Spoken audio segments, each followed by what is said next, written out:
High, কি অবস্থা সবার? আশা করি সবাই খুব বেশি ভালো আছেন। নতুন বছরের শুভেচ্ছা জানাই সবাইকে।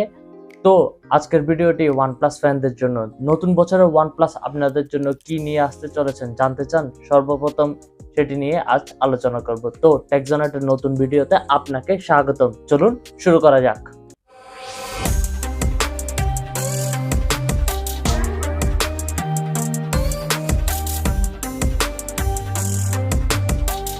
দীর্ঘদিন ধরে আমরা ওয়ানপ্লাস থেকে কোনো রকমের ডিভাইস বা কোনো রকমের মোবাইলের সিরিজ আমরা পাচ্ছিলাম না।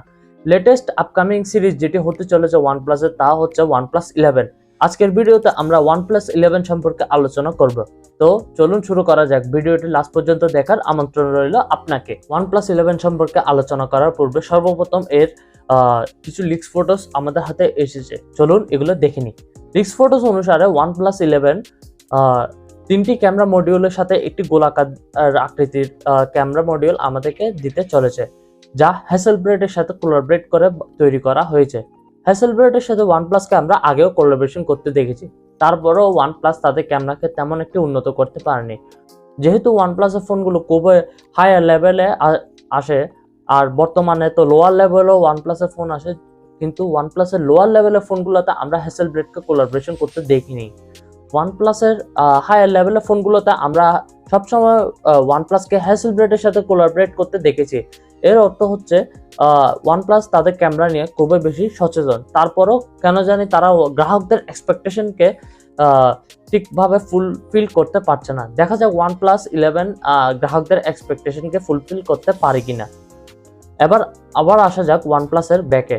ওয়ানপ্লাসের ব্যাকে আমরা ভালো মতো লক্ষ্য করলে দেখব এর ব্যাগটি গ্লাস দ্বারা তৈরি, যা একটি গ্লসি ফিনিশিং দিচ্ছে এর ব্যাগকে।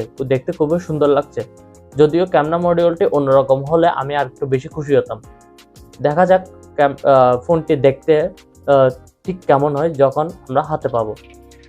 ভালো মতো লক্ষ্য করলে এর ব্যাগে একটি দেখার মতো একটি বিষয় হচ্ছে অ্যালার্ট স্লাইডার। আমরা দেখে আসছি যে ওয়ানপ্লাস তাদের লোয়ার সেগমেন্টের ফোনগুলোতে অ্যালার্ট স্লাইডার গাইড করে দিয়েছে অনেক আগেই, কিন্তু হায়ার সেগমেন্টের ফোনগুলোতে ওয়ানপ্লাস অ্যালার্ট স্লাইডার দিয়ে আসছে। এর অর্থ হচ্ছে ওয়ানপ্লাস এই ফোনটি কমপক্ষে 60 বা 70 হাজারের উপরে আসতে চলেছে। দেখা যাক যখন বাজারে ঢুকে এর প্রাইসিংটা ঠিক কেমন থাকে। এবার আসা যাক ওয়ানপ্লাসের এই ফোনটির ফ্রন্টের দিকে। চিরচেনা ফ্রন্টে আমরা এই ফোনটিকে দেখতে পারবো নাথিং চেঞ্জ। এক কোণার মধ্যে একটি সেলফি ক্যাম দেখতে পাচ্ছি। তো আসা যাক এর ডিসপ্লেতে। ওয়ানপ্লাসের ডিসপ্লেতে আমরা লিক্স অনুসারে যা পেয়েছি তা হলো 6.7 ইঞ্চের 2K LTPO 120 হার্টজ একটি ডিসপ্লে আমরা পেতে চলেছি। ইউটিউবের ভিডিও বা মুভিজ বা ওয়েব সিরিজ দেখতে আমরা এই ফোনটিতে খুবই স্বাচ্ছন্দ্য বোধ করব, যেহেতু 2K LTPO ডিসপ্লে রয়েছে। সাথে এই ফোনটি চালিয়েও আমরা খুব বেশি স্বাচ্ছন্দ্য বোধ করব। এর কারণ হলো 120 হার্টজ রিফ্রেশ রেট। দেখা যাক 120 হার্টজ রিফ্রেশ রেট থাকার এবং 2K LTPO ডিসপ্লে থাকার পরেও যদি এর ব্যাটারি ব্যাকআপটি কেমন দেয় সেটি হচ্ছে মূল বিষয়। 6.7 ইঞ্চের ডিসপ্লে দেওয়াতে এর ডিসপ্লেটি আমার মতে ঠিক একদম পারফেক্টলি হয়েছে। একদম বেশি বড়ও না, বেশি ছোটও না, ঠিকঠাক হয়েছে। আপনাদের কি মতামত এই ডিসপ্লে সম্পর্কে নিচে কমেন্ট করে আমাকে জানান। OnePlus 11 এর এই ফোনটিতে আমরা কোয়ালকম স্ন্যাপড্রাগন 8 Gen 2 প্রসেসর দেখতে পাবো। কোয়ালকম স্ন্যাপড্রাগনের 8 Gen 2 খুবই একটি দারুণ প্রসেসর হতে চলেছে এই ফোনটির জন্য। যদিও মার্কেটে স্যামসাং S23ও এই প্রসেসরে আসতে চলেছে। দেখা যাক ওয়ানপ্লাস স্যামসাং S23 সাথে ঠিক কেমন কম্পিটিশনে টিকে থাকতে পারে, কারণ স্যামসাং এর পূর্ববর্তী ফোন S22 আমরা দেখেছি, যা খুবই দারুণ একটি ফোন এসেছিল অ্যান্ড্রয়েডের মার্কেটে গত বছর। দেখা যাক এবছর স্যামসাং এর S23 সাথে ওয়ানপ্লাসের 11 ঠিক কতটুকু কম্পিট করতে পারে। Let's hope. এবার আসা যাক এই ফোনটির র্যাম এবং রম নিয়ে। র্যামের দিকে আমরা দেখতে পারি এই ফোনটিতে 8 এবং 12 জিবির দুটি র্যাম ভেরিয়েন্ট আমরা পেতে চলেছি, এবং স্টোরেজের অর্থাৎ রমের দিকে আমরা দেখতে পাই যে এখানে 128 এবং 256 জিবির দুটি স্টোরেজ ভেরিয়েন্ট আমরা দেখতে পারি। আমার মতে ওয়ানপ্লাসের এখানে উচিত ছিল 128 বাদ দিয়ে 256 এবং 512 স্টোরেজ নিয়ে আসা। অর্থাৎ আমি চাচ্ছিলাম যে 256 জিবি এবং 512 জিবির দুটি স্টোরেজ সিস্টেম এই ফোনটিতে নিয়ে আসা, কারণ এই ফোনটি যেহেতু একটি হায়ার সেগমেন্টের ফোন, সেহেতু এর র্যামের যে ভ্যালুটাও অনেক বেশি রাখা উচিত ছিল ওয়ানপ্লাসের।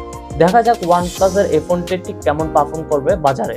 এই ফোনটির রেয়ার ক্যামেরায় আসা যাক। রেয়ার ক্যামেরার মধ্যে আমরা 3টি ক্যামেরার একটি সেটআপ দেখতে পাবো, যার প্রধান ক্যামেরাটি হবে 50 মেগাপিক্সেল, সেকেন্ড ক্যামেরাটি হবে 48 মেগাপিক্সেল এবং থার্ড ক্যামেরাটি হতে চলেছে 32 মেগাপিক্সেলের। প্রধান ক্যামেরার অর্থাৎ 50 মেগাপিক্সেলের ক্যামেরাতে আমরা সোনি IMX890 সেন্সরের ক্যামেরা দেখতে চলেছি। সোনি IMX এর 890 সেন্সরটি খুবই ভালো লেভেলের একটি সেন্সর ক্যামেরার জন্য। এর সেকেন্ড ক্যামেরাতে আসা যাক। সেকেন্ড ক্যামেরা 48 মেগাপিক্সেলের এই ক্যামেরাটি আলট্রা ওয়াইড অ্যাঙ্গেলের কাজটি করবে। এখানে আমরা আলট্রা ওয়াইড অ্যাঙ্গেলের 48 মেগাপিক্সেলের ক্যামেরা দেখতে পারলেও 38 মেগাপিক্সেলের ক্যামেরাটি ঠিক কোন কাজটি করবে এখন পর্যন্ত তা আমি জানতে পারিনি। অনেক খোঁজার পরেও জানতে পারিনি। আসলে পরবর্তীতে যদি পাই তাহলে আমি ডিসক্রিপশন বা কমেন্ট বক্সে আমি জানিয়ে দেব। লিক্স অনুসারে এই ফোনটিতে কোনো মাইক্রো ক্যাম থাকার সম্ভাবনা নেই। জানি না ওয়ানপ্লাস এই কাণ্ডটি কেন করেছে। মাইক্রো ক্যামেরা থাকলে হয়তো ডেপথ সেন্সিং এ অনেকটি ফোনটির কাজ অনেকটি ইমপ্রেসিভ হতো। দেখা যাক ওয়ানপ্লাসের যে চিরচেনা অভিযোগ যে তাদের ক্যামেরা ভালো নেই, অর্থাৎ তাদের ক্যামেরাতে উন্নতি করতে পারছে না। দেখা যাক এই ফোনটির সাথে ক্যামেরার উন্নতি ঠিক কতটুকু সাধন করা যায়। এর ফ্রন্ট ক্যামেরায় আসা যাক। লিক্স অনুসারে আমরা ফ্রন্ট ক্যামেরাতে হয়তো 32 মেগাপিক্সেলের একটি সেলফি ক্যামেরা দেখতে পাবো। দেখা যাক 32 মেগাপিক্সেলের এই ক্যামেরাটি আমাদের কালো মুখটাকে আসলে কতটুকু ফর্সা বা কতটুকু ন্যাচারাল দেখাতে পারে। আমার মতে ক্যামেরাতে আপনার কালো মুখকে ফর্সা করার ক্যামেরার প্রধান কাজ নয়। ক্যামেরার সেলফি ক্যামেরার প্রধান কাজ হচ্ছে যে এর ন্যাচারাল লুকটিকে ধরে রাখা। দেখা যাক এই ফোনটি ন্যাচারাল লুককে ঠিক কতটুকু ধরে রাখতে পারে। এই ফোনের অ্যান্ড্রয়েড ভার্সন এবং ওএস অর্থাৎ অপারেটিং সিস্টেমের দিকে আসা যাক। অ্যান্ড্রয়েড ভার্সন হিসেবে এই ফোনটিতে আমরা লেটেস্ট অ্যান্ড্রয়েড ভার্সন 13 দেখতে চলেছি। দেখা যাক ওএস হিসাবে এই ফোনটিতে কি আসে, কারণ লিক্স অনুসারে আমি ঠিক শিওর না, কিন্তু এই ফোনের দুটি ওএস দেখতে চলেছি। প্রথম ওএসটি খুব সম্ভবত চাইনিজ ভার্সনের ফোনটাতে আসতে চলেছে, যা হচ্ছে কালার ওএস 13, এবং দ্বিতীয় ওএস অর্থাৎ অক্সিজেন ওএস, যার কারণে আমরা ওয়ানপ্লাস কে এত বছর ধরে চিনে আসছে, সেই ওএসটি অক্সিজেন ওএস 13 দিয়ে আসতে চলেছে। আমার মতে ওয়ানপ্লাসের উচিত হয়নি ওপোর ওএস অর্থাৎ কালার ওএস এর সাথে কোলাবরেট করা, যার কারণে ওয়ানপ্লাসের মার্কেট ভ্যালুটি ধীরে ধীরে পড়ে গিয়েছে। কিন্তু আমরা গ্লোবালে অক্সিজেন ওএস 13 দেখতে পাবো। আমার কেন জানি মনে হয় এই কালার ওএস আর অক্সিজেন ওএস দুটোটা বর্তমানে একই, শুধুমাত্র ওয়ানপ্লাস নাম চেঞ্জ করে কাস্টমারদেরকে ধোকা দেওয়ার একটা ট্রাই করছে। দেখা যাক এই ফোনটিতে কালার ওএস অর্থাৎ অক্সিজেন ওএস ঠিক কতটুকু ভালো পারফর্ম করতে চলেছে। আসা যাক এই ফোনটির ব্যাটারির দিকে।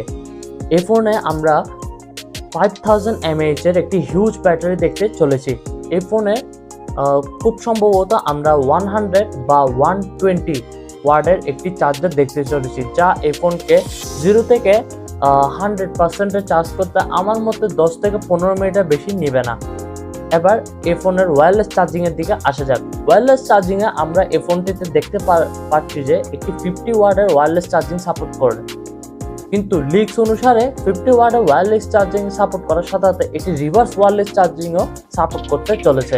কিন্তু ঠিক কত ওয়াটের রিভার্স চার্জিং অন্য ফোনকে দিতে পারবে এই ফোনটি, ঠিক এই সম্পর্কে কোনো রকমের তথ্য আমার হাতে আসেনি এখনো। তো দেখতে দেখতে আমরা একদম ভিডিওর শেষের দিকে এসে গিয়েছি।